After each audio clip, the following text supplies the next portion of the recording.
Today's video, I'm going to finish setting up the ATF-X and go shoot it today.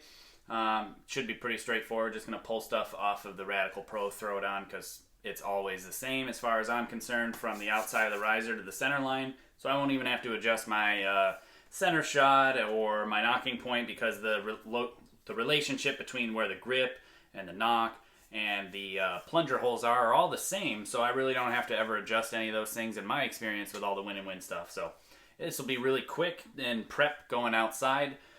Before I do, though, I do want to cover some things that I've had a lot, or I've heard of a lot on the internet about limb issues, limb pocket issues, machining issues, things like that on these bows. And you know, I'm going to cover and address those and see if I see the issues that somebody else is having out there.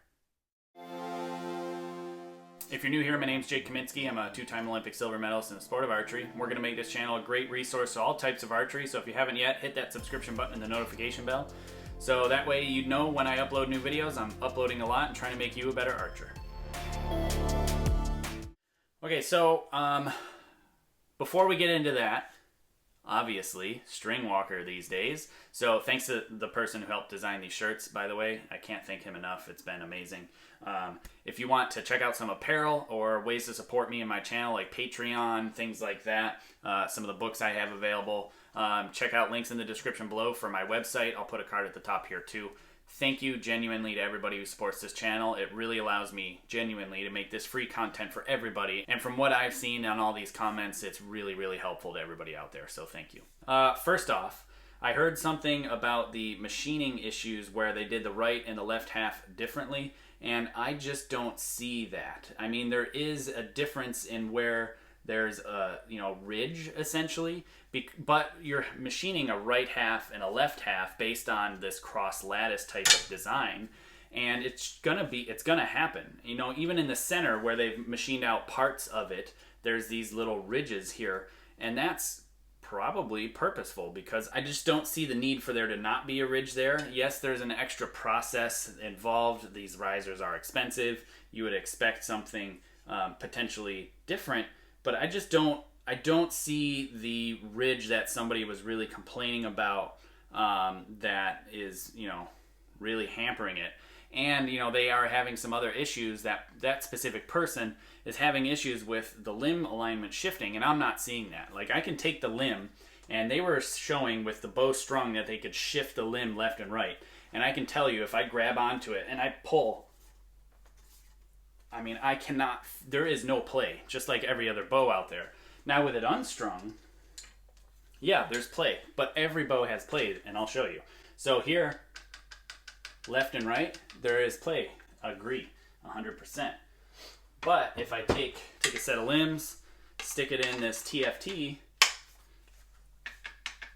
also play, left and right. With it in, there's play. With the this bow here, there's play. With my Hoyts on the wall, there's play. It's just part of the system. Once it's strung, the forces hold the limb in, and that detent centers the limb, and that's why the limbs pop when you give it that first snap, because they're setting down into the groove, and now your limbs are centrally aligned. And that's why it's extremely important as you're aligning your bow to pop that string to get the limbs to set into the pocket correctly. So as far as I'm concerned, I don't see any sort of play. Now, I've had my riser for a very short amount of time, and I just got it, so maybe it's a slightly different run. I don't know, but I'm just giving feedback because I heard some concern on the internet. I don't see a problem, and I don't expect anything different. Even as far as that ridge is concerned, it's on this bow too, because there's right and left halves. It's just part of their process, and I don't see an issue there. There's the same exact design. It's almost as if they did it on purpose between the ATF-X and the ATF. Any bow that I've seen with this cross lattice design has that, because they're machining it in two different sides with two different processes. I just, again, I don't see an issue. Even this other ATF I got on the wall, same thing. I don't see the issue. They're not hand polished like I was saying. They are tumbled or blasted. So you see a bit more of the machining marks as opposed to some of the other risers out there that are hand polished. That's just part of their process. So anyway, like I said, I just don't see the issue, and I definitely don't have the limb pocket play, so I'm happy to report that. Anyway, I'm going to start throwing together the Radical Pro, or I'm going to take apart my Radical Pro and throw it on this ATF-X so we can get some shots through it and see what I think. I'm, guessing it's going to be just the same as I imagine. I may prefer it, I may not, because I am very familiar with aluminum risers and the way they feel and the way they sound. So it'll be interesting to see which one I actually like more.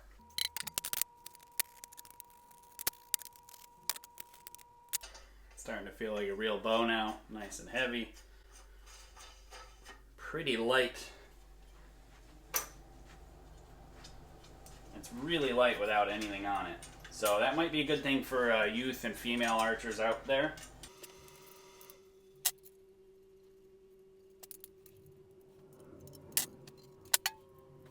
Something that I'm noticing just now after putting the plunger in is how thin the riser is through here too. It's actually quite thin compared to the ATF, because I can actually see parts of my threads of the actual plunger coming out on this side of the riser.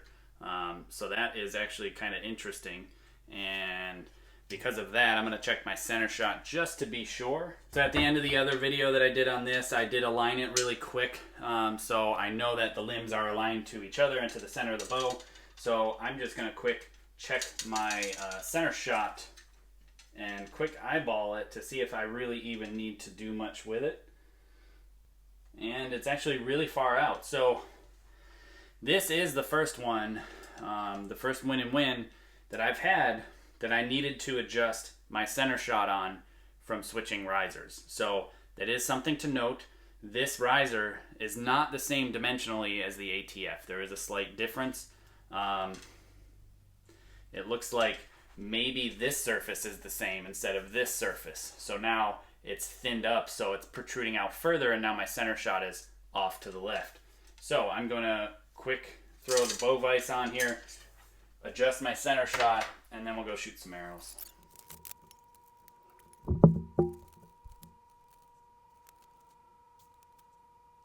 Okay, so my center shot's all good. I'll throw the hush pucks back on.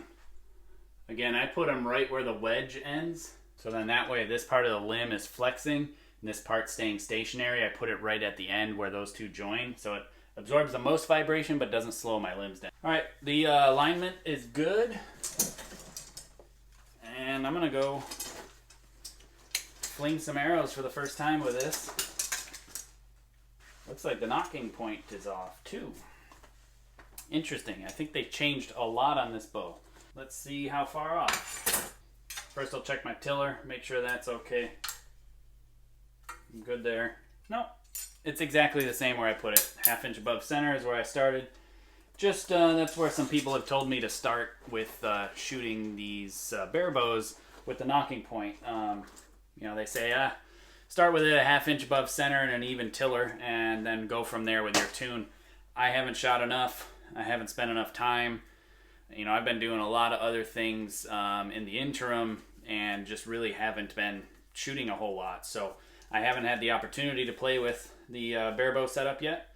I'm getting there, and I will here in a little bit. So anyway, now I'm ready. We'll go shoot some arrows and get the first impressions of what this ATF-X feels like. I haven't shot an aluminum riser bare bow yet. I've been shooting the TFT, and then I shot the Radical Pro for a little bit, so this will be a bit of an experience here for me as well. So we'll see how it goes. I'm here at like 20 yards, 18 meters, whatever. I haven't shot in a while. We'll see if I remember my crawl.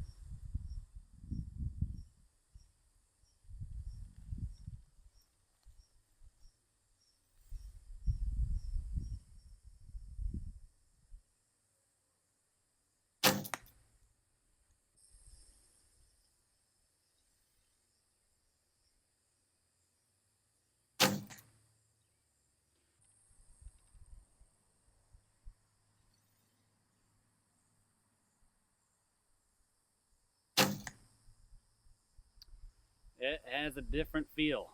So I haven't shot a aluminum riser bare bow yet. I've only shot the carbon TFT and the Radical Pro, and it's interesting, to say the least. I feel like the bow jumps harder, like straight out of my hand, which I do like. I like dynamic jumping. I do like that, and that's something that I always thought that I really liked about the Win&Win risers, and it feels like it jumps even harder. So I'm gonna have to try it with the regular ATF to see what I think. But so far, it jumps really hard. Like, instead of it just kind of falling out of my hand, it wants to rocket out of my hand. And then I do feel a lot more residual vibration, more higher frequency humming compared to the carbon setup.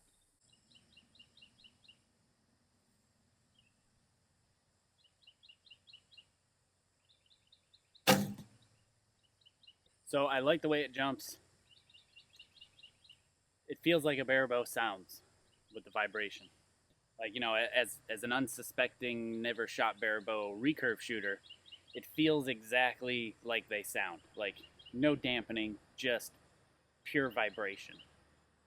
So I don't necessarily like that. With the ability to put dampers and stuff on, all that would go away. So, you know, as an Olympic style recurve shooter, I would still like it. I'd actually probably prefer this because of the way it jumps. It jumps so much harder, and I really, really like that.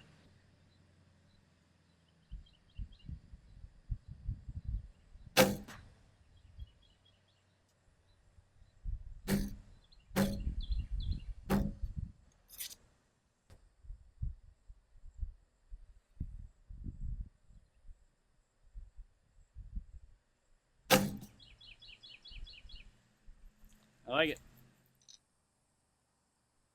The brace height's exactly where I like it to start at, but it feels like it's just not happy. So I might play with a brace height to see if that's gonna change things.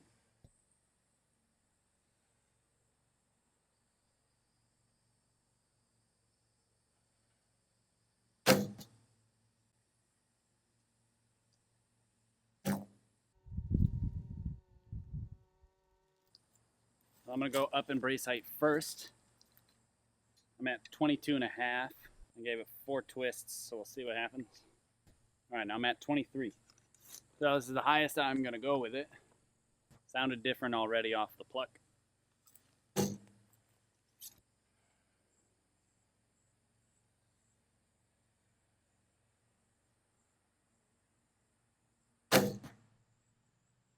Better. Definitely better.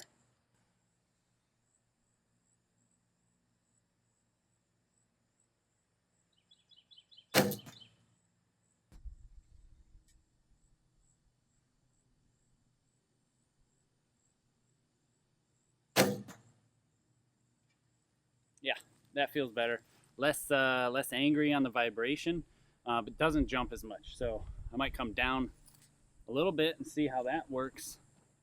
But overall, I think that that's a good change. Something that I'm going to change right now, I'm going to do reverse tiller for the first time, because there's so much pressure on my bottom finger right now. It's really not even funny. It kind of hurts. You know, I don't have shooting calluses anymore. If I had them built up, it wouldn't be an issue. But for me, I just believe that it's just a bit much. Even though that I have my limb bolts out all the way, I'm going to have to increase bow weight slightly. But I think it'll feel much better on my fingers having that negative tiller. I'm going to start with 1/8 of an inch and see how that feels. Now, of course, that's going to affect my crawl, things like that, but I can relearn that, no issue.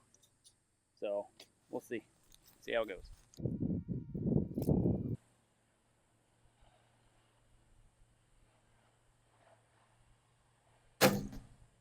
That's a million times better. I don't know why I didn't try that before. Not only does reverse tiller make it easier to hold on to the string, it's actually easier to hold the bow up too. I'm not fighting it as much. That's nice.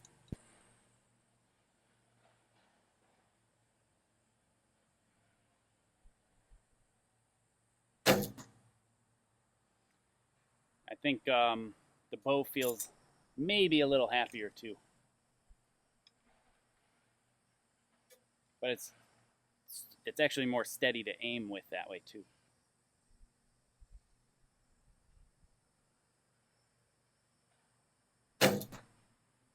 So please comment below what your tiller is on your bare bow. Please let me know, because I'm curious as to what the range is if you're string walking, what your tiller split is like. And for giggles, if you want to tell me what your knocking point is with your tiller split too, that would be great, because I'm curious. Right now I started with that 1/2 inch above center knocking point with no tiller split. But that is a lot of pressure on my bottom finger, and that's a whole lot easier to hold on. So I'm going to try one more quarter, or one more eighth, and see what going to a 1/4 inch split is like. I'm sure it might be too much, but I'm really curious to find out, because that made a very, very big difference in how easy it was to shoot. There, 1/4 inch. I like predictable setups. Something that you can turn and get right the first time without having to guess. I like that. So I'm going to try now at a 1/4 inch split.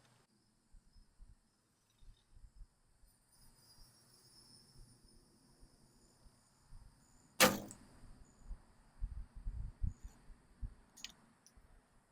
think I might like it even more, at least at this low crawl. I would imagine it's going to feel better at this low crawl. Now, if I had no crawl, no, it feels great, and it holds super steady, so I'm happy with it.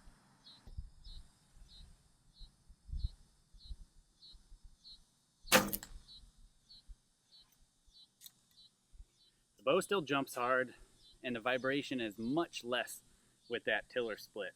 So that's interesting to note. For whatever reason, it feels much happier. My brace height's still the same, maybe a little lower now due to the more preload from the limb bolts.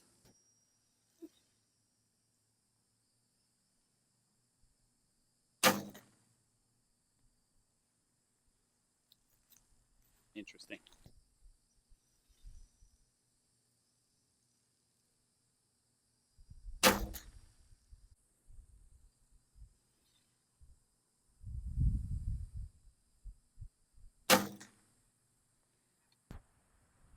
Hot in Florida.